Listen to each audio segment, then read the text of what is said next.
Bienvenidos a nuestro semanario Orbe 21 en nuestra tercera temporada.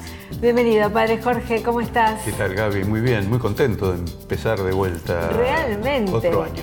Tuvimos una van premier. Una van premier, es verdad, porque estuvimos compartiendo los puntos centrales del encuentro sobre la protección de los menores en la iglesia hace muy poquito, pero bueno, esta es nuestra apertura oficial de la tercera temporada de Semanario Orbe 21 y la verdad es que estamos muy contentos de poder volver. Sí. Es muy lindo empezar el año, además en este tiempo de Cuaresma, ¿no? Que estamos empezando ya a preparar el corazón para la Pascua. Tal cual, un tiempo muy especial en el que la iglesia nos propone mirarnos un poco más adentro, ¿no es así? Parar un poco en el momento. Nosotros lo vemos más con un inicio en el hemisferio sur, tal vez las personas que lo viven en el hemisferio norte lo ven más como conclusión, llegada a la mitad del año, claro, pero para nosotros que empezamos esta primera parte del año es decir, bueno, a ver, ¿sobre qué estamos parados? ¿Qué vamos a hacer? ¿Qué nos pide? ¿Qué nos está diciendo Jesús en este tiempo, ¿no? Que paremos un poco, que lo escuchemos. Sí, sobre todo en este tiempo en donde estamos tan apabullados con tanta información, tantas palabras, tantos estímulos, tantas preocupaciones muy legítimas. Pero bueno, hay que tomar un poquito de distancia, mirar las cosas desde una perspectiva más grande. Y sobre todo mirar nuestro corazón y nuestra relación con Dios y la de cada una de nuestras familias, de nuestras comunidades. La Pascua la hemos celebrado los que tenemos algunos años ya muchas veces, pero cada Pascua es nueva y cada Cuaresma es nueva. Esta es la primera vez que la vamos a celebrar con esta edad, en este momento de nuestra vida, en este momento de nuestra familia, en este momento de nuestro país, etc. Entonces, ahora, ¿qué quiere decir prepararnos para la Pascua?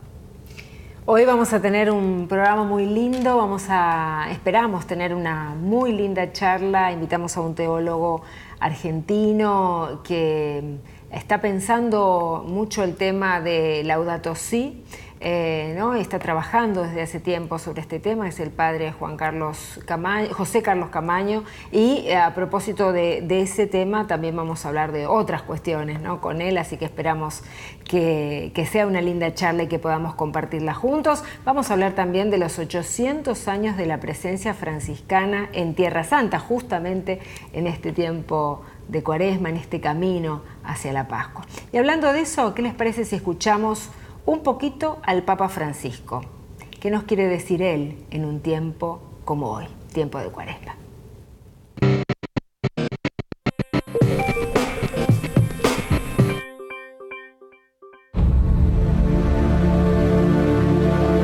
Hoy, miércoles de ceniza, los invito a reflexionar sobre la Cuaresma como tiempo de esperanza.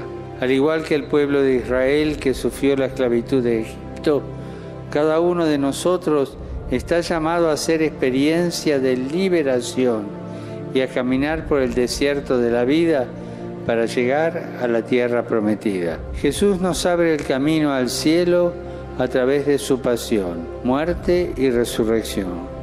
Él ha debido humillarse y hacerse obediente hasta la muerte, vertiendo su sangre para librarnos de la esclavitud del pecado. Es el beneficio que recibimos de Él que debe corresponderse con nuestra acogida libre y sincera. Estamos llamados a seguir el ejemplo de nuestro Señor. Él venció al tentador y ahora nosotros debemos también afrontar la tentación y superarla. Él nos dio el agua viva de su Espíritu y nosotros debemos ir a buscarla a la fuente de los sacramentos y a la oración.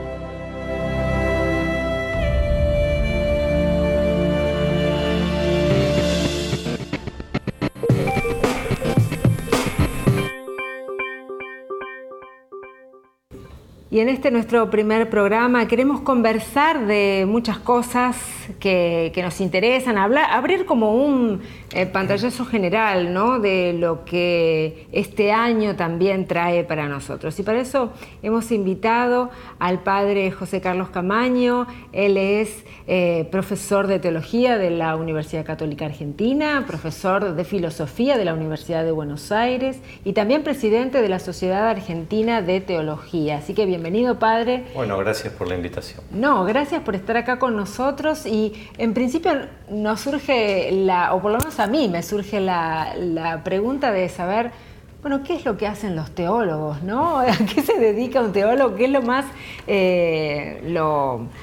a qué se dedican, sobre qué reflexionan los teólogos hoy? Quizá para saber para qué sirve un teólogo hoy. Bueno, yo no quise hacer esa pregunta. Es una duda que en general claro, que en general hay que preguntarse cómo surgió la teología, porque el origen de la teología está en la necesidad de explicitar el mensaje del Evangelio en nuevos contextos culturales y ante nuevos desafíos y preguntas de sociedades que son muy diversas a aquellas en las cuales Jesús habló. Imagínense que Jesús habla en Israel con un lenguaje que nosotros sabemos por la Biblia, es el lenguaje del mundo judío, y de repente el cristianismo se extiende al mundo grecorromano. Después, durante el siglo VIII, se expande con mucha fuerza al norte de Europa. Bueno, todo eso tiene desafíos culturales nuevos. La teología surge y tiene como motivación la explicación de la revelación ante los contextos culturales diversos y las demandas diversas de cada tiempo. Porque además, una de las fuentes de la revelación es la Escritura, pero otra es la tradición. La tradición no es el concepto que nosotros tenemos de tradición como un reservorio de cosas a las cuales de vez en cuando apelamos para vestirnos de determinado modo o cantar determinadas cosas que hacen a nuestra identidad. La tradición son las convicciones comunes vividas en la historia, y eso tiene en cada contexto histórico un desafío nuevo. Entonces, a la pregunta que ustedes me hacen, creo que es una buena respuesta decir que el teólogo tiene por misión poner en diálogo el Evangelio con las demandas del tiempo propio. O sea que esto del diálogo de las culturas y del diálogo entre las diversas culturas del cual tanto se habla ahora no es ninguna novedad. Esto viene desde el principio. Ese es el origen de la teología. Ese es el origen de la teología. teología. San Pablo es el primero que se pone en el Areópago a encontrarse con un contexto totalmente diferente y descubre un lenguaje. Esto está relacionado con el lenguaje, ¿no? Exactamente. Sí, sí. Por ejemplo, nosotros cuando abrimos la Biblia nos encontramos con textos que exigen, para reconocerlos, remontarse a las promesas hechas a Israel en el Antiguo Testamento. Ahora, ustedes imagínense cuando los primeros evangelizadores han ido al mundo grecorromano, que no tenían idea de quién era Moisés. Conocían a Ulises, claro. Conocían Ítaca, no el monte Sinaí, o sea, conocían el mundo de la mitología grecorromana, o cuando van a los pueblos de Escandinavia, conocían a Odín y todas las mitologías que ahora nos resultan bastante conocidas por los vikingos y todas esas series que están de moda, pero que revelan un desafío muy grande que hay en la evangelización y que tiene que ver con la riqueza del mensaje cristiano, que es capaz de inculturarse. Esto significa de penetrar dando una nueva identidad y una identidad más profunda a las identidades de cada pueblo. Pensaba también en la evangelización de nuestros pueblos, ¿no? La evangelización en América, estos misioneros que se venían a morir acá, porque en realidad pocos eran los que podían volver. Exacto. Para hacer dibujitos con el Evangelio a culturas que no tenían la menor idea de esas cosas. Y tenían que aprender a articular la verdad de lo humano desde un paradigma que era totalmente distinto al que ellos habían incorporado como válido. Que ese es el primer esfuerzo que tiene que hacer un evangelizador. Fíjense que uno de los motivos de algo que va a acontecer ahora en octubre, que es el Sínodo para la Amazonia, es que el Papa dice que hay que pensar una iglesia con rostro amazónico. Dice, bueno, ¿qué querrá decir con eso? ¿Qué está diciendo con eso? Cuando uno va a la primera parte del documento preparatorio, descubre con rapidez lo que el Papa está diciendo. Y es que la Amazonia es una pluralidad de culturas, de escenarios. Nosotros nos imaginamos un conjunto de grupos humanos autóctonos más o menos idénticos todos, hasta en la cabeza nos imaginamos cómo son. Bueno, eso es falso. Eso viene de que nosotros tenemos, como buenos herederos del pensamiento griego, la tendencia a reducir nuestras comprensiones de la realidad a la unidad, a lo homogéneo. En el fondo podríamos decir a instalarnos en una zona de confort analítica. Eso para la evangelización es un desastre. Esta semana se están cumpliendo 6 años del pontificado del Papa Francisco, ¿no? Una persona que también me parece sabe interpretar toda esta dimensión profética de la que estamos hablando en esta mesa. Así que, si les parece, vemos un breve resumen de un programa especial que hemos compartido en esta semana para celebrar los 6 años del Papa Francisco.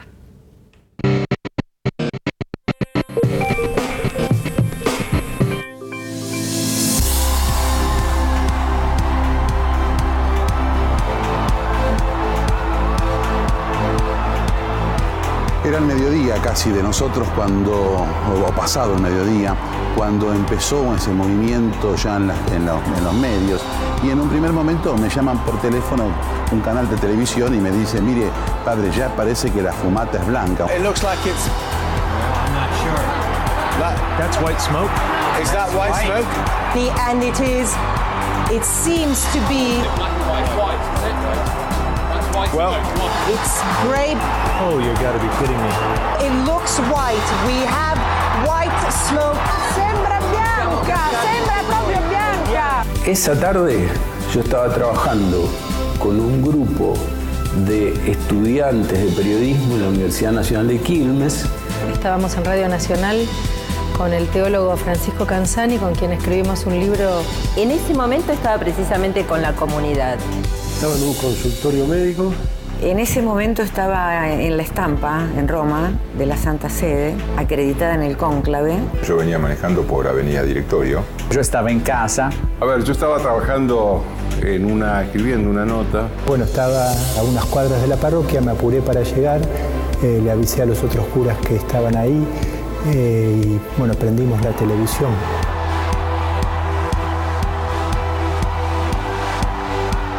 Fíjate si se están moviendo las campanas, le digo en el aire esto, ¿no? A la periodista. Me dice, sí, digo, el Papa está elegido. Yo estaba yendo a buscar a mis hijos al colegio y escuché por la radio que Camarlengo anunciaba la elección del Papa. Annuncio vobis gaudium magnum. Habemus Papa. Bueno, estábamos todas así expectantes en el televisor, todas juntas, 18 mujeres. ¡Ay, ahí sale, ahí sale, ahí sale! Bueno, cuando salió dijo Jorge Mario. Eminentissimum, acreverendissimum Dominum Georgium Marium. No, Jorge Mario. Habrá otro Jorge Mario, pensamos, porque Jorge Mario Bergoglio no podía ser. Digo, Jorge Mario es el único que hay. Yo pensé que había escuchado mal. Sancte Romani Ecclesiae Cardinalem Bergoglio. Cuando apareció el cardenal Taurán y dijo el nombre de Bergoglio en latín, apenas empezó a decir Georgium Mario, le dije a mi mujer, ella No lo había entendido. Yo estaba preparado para escuchar Jorge Mario Bergoglio. Estaba preparado. Entonces dije, es mi querido amigo. Bergoglio, ¡ay, Papa argentino! Yo estoy convencido, como católico practicante, que fue una gracia de Dios que yo estuviera en ese momento para anunciar que había un Papa argentino. Empecé a gritar y a saltar como loca, gritando: ganaron los pobres, ganaron los que menos tienen. Nadie paró de llorar, se abrazaba a todo el mundo. Empezó a llenarse la catedral de gente, el patio del arzobispado también. Y cuando abrió la puerta del colegio ya todos los chicos estaban festejando. Y bueno, eso creo que fue un símbolo de cómo cambió el ambiente y la vida eclesial en la Argentina, ¿no? Así que al momento estaba lleno de medios internacionales. Vuelvo yo otra vez a la catedral, estaba la catedral repleta. Y desde aquí hago una especie de parodia de anuncio, porque vuelvo a decir, anuncio Bobby Gaudium Magnum Habemus Papam. Y entonces sigo en español, que es el eminentísimo cardenal de Buenos Aires, digo, a quien regalamos al mundo con el nombre de Francisco, ¿no? Jorge Mario Bergoglio, a quien hoy regalamos al mundo entero como Francisco I, a quien Dios nuestro Señor lo guarde, lo haga feliz en la tierra y lo conserve durante muchos años. ¡Viva el Papa! ¡Viva el Papa! ¡Viva el Papa!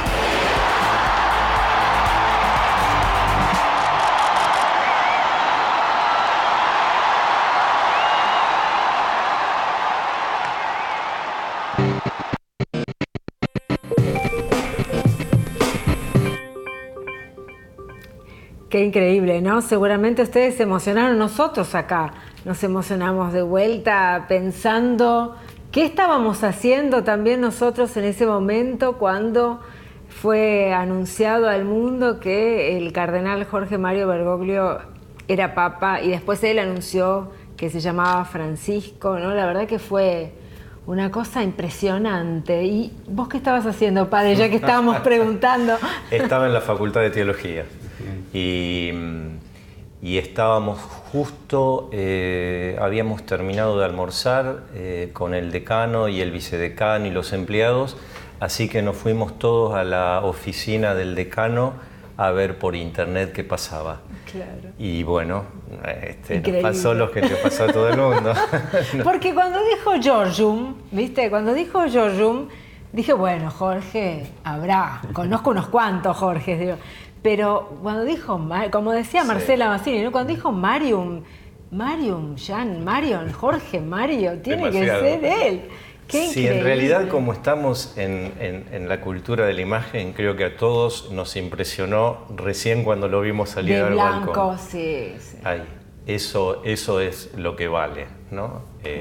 Y sus gestos iniciales, que me parece que son sintéticos de todo su pontificado. Sí. Ese primer gesto de pedir la bendición al pueblo marcó para siempre el pontificado. Exactamente, sí. Eso te quería preguntar, ¿no?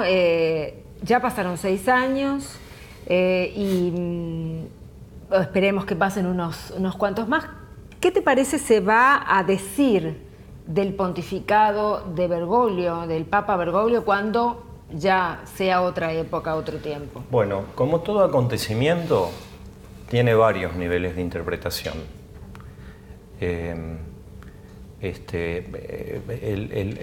papado, y en nuestro tiempo un papa, es un acontecimiento que va a tener diversos abordajes sin duda. Ahora, a mí me parece que hay uno que se ha mantenido desde sus primeros gestos, y es que el Evangelio no se puede articular sino desde el sufrimiento de las periferias. El primer acto que él hace es ir a Lampedusa. Sí. Y se sabía muy poco de lo que pasaba en el Mediterráneo.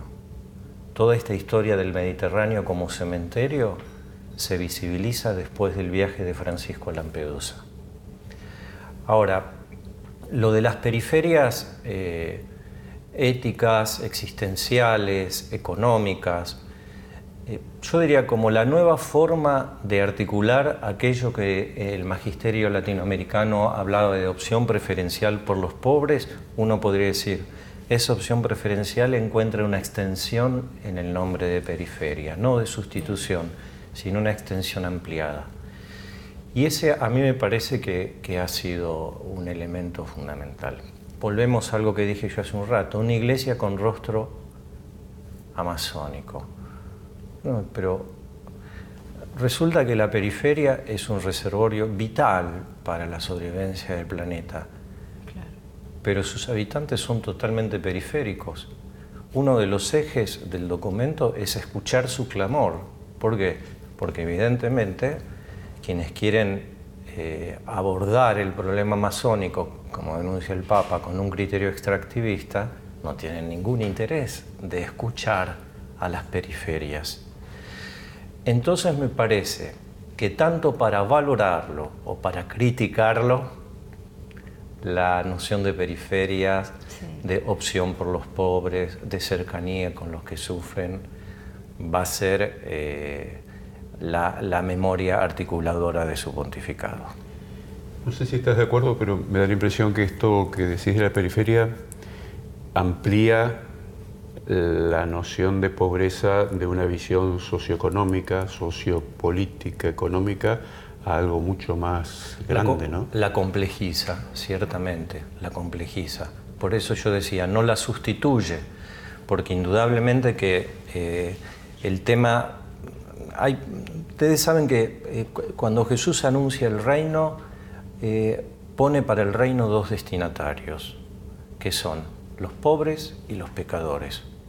Y en algunos, porque alguien podría decir, bueno, pero la opción por los pobres nos deja excluido afuera. Bueno, pero serás pecador. No, no soy ni pobre ni pecador. Entonces, Jesús tuvo palabras para esos, que es, bueno, si no necesitas médico, bueno, quiero decir, el Papa nos recuerda, si queremos entrar en la dinámica del reino, tenemos que de algún modo convertirnos a ese misterio, que es saber, como decía San Agustín, que ante Dios somos pordioseros, ¿no? O porque somos pecadores o porque somos pobres. Entonces yo creo que él amplía, por eso me parece que la noción de periferia como contenido de la acción y de la identidad de la Iglesia, porque acá Francisco es muy buen intérprete del Lumen Gentium 8, cuando muestra que los pobres no son solo los destinatarios de la acción de la Iglesia, sino aquellos que señalan su identidad, porque la Iglesia es fundada por Cristo pobre. Esta idea de periferia, así, que muestra no solo que tiene que ser el destino de la Iglesia, sino también su identidad, y en este sentido nos exige una reflexión sobre el poder, sobre la economía. Esta reflexión sobre la periferia exige la fuerza teológica que está expresada en la noción de misericordia. Por eso diría, bueno, pero la misericordia tiene que ver sobre todo con la actitud con el pecador. No, pero en Evangelii Gaudium tiene una frase que es muy rica y enigmática, que dice tener misericordia con los pobres. ¿Por qué? Porque la misericordia es un tipo de acción por la cual yo estoy dispuesto a moverme hacia el otro a cambio de nada. Claro. Y para estar cerca de las periferias hay que estar dispuesto a descubrir el valor de darse a cambio de nada, que es una de las denuncias que hace el Papa cuando va a la Amazonia peruana en su viaje a Perú y advierte en el encuentro con los indígenas, tengan cuidado con los que les vienen a ofrecer cosas, porque no, se les ofrecen un baño y se les lleva media selva. Claro, tal cual. Hay otras líneas importantes también que queremos conversar con vos, Padre José, del pontificado del Papa Francisco. Este año comenzó con un encuentro, una visita del Papa Francisco a Abu Dhabi y la firma con el gran imán de Al-Azhar de una declaración sobre la fraternidad humana y la convivencia humana, así que me parece algo también muy lindo para preguntarte. Te lo dejo planteado, ¿te parece? Lo dejamos planteado, hacemos una pausa. ¿Cómo no? Y enseguida volvemos en nuestro semanario Orbe 21.